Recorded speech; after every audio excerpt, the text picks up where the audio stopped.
আসসালামু আলাইকুম। সবাই কেমন আছেন? তো আমি আপনাদের সাথে আজকে ৪ রকমের সেলাই শেয়ার করব। আম যে সেলাইগুলো যারা নতুন আছেন তাদের জন্য অনেক সহজ হবে। ১ম এ হচ্ছে কাঁথা সেলাই। সেলাইটা আপনার সুইটা অল্প রেখে কাপড়টা অল্প নিয়ে যদি সুইটা আমি বেশি নিয়ে যদি কাঁথাটা সেলাই করি তাহলে সেলাইটা দেখতে অনেক সুন্দর লাগে। দেখেন আপনি দেখতেই পাচ্ছেন। এখানে সুতাটা বেশি দেখা যাচ্ছে। আ এভাবে কাঁথা সেলাই করলে অনেক সুন্দর লাগে। পরে হচ্ছে আপনার ঢাল সেলাই। তো ঢাল সেলাই সুতাটা একপাশে রেখে আ এর উল্টো দিক থেকে শুরু করলে আপনার সেলাইটা অনেক সুন্দর হয়। আর একপাশেই রাখতে হবে। যদি আপনি দোনো সাইডে নিয়ে যান তাহলে সেলাইটা দেখতে সুন্দর লাগবে না। আম সুতাটা এক সাইডে রেখেই আপনার এই ঢালটা সেলাই করতে হবে। তো এটা আপনারা যেকোনো রুমাল করতে পারেন, জামায় কাজ করতে পারেন, আবার কাঁথা সেলাতেও দিতে পারেন।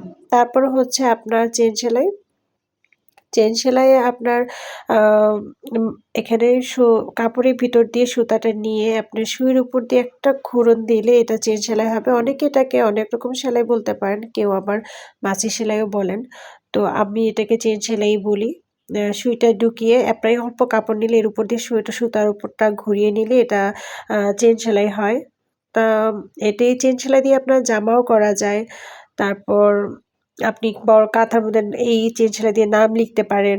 তারপর রুমাল করতে পারেন। আপনার যেটাই মনে হয়। তো এরকম অনেক সেলাই আছে। আমি পরে আপনাদের সাথে সেটা শেয়ার করব। এরপরে হচ্ছে আপনার ৪ নাম্বারে হচ্ছে ক্রস সেলাই। এই সেলাইটা সুই কাপড়ের ভিতর দিয়ে নিয়ে একবার বাম সাইডে নিতে হবে। বাম সাইডে নিয়ে সুইয়ের উপর দিয়ে সুতাটা ঘোরাতে হবে। আরেকবার সুইটা একটু কাপড় নিয়ে ডান সাইডে নিয়ে সুইয়ের উপর দিয়ে সুতাটা ঘোরালেই ক্রসের মতো হয়ে যাবে। তো এই সেলাইটা অনেক সুন্দর মাশাআল্লাহ। আপনারা একটু যারা নতুন আছেন তারা একটু খেয়াল করলে পারবেন। তো ভালো থাকবেন আপনারা সবাই। ধন্যবাদ।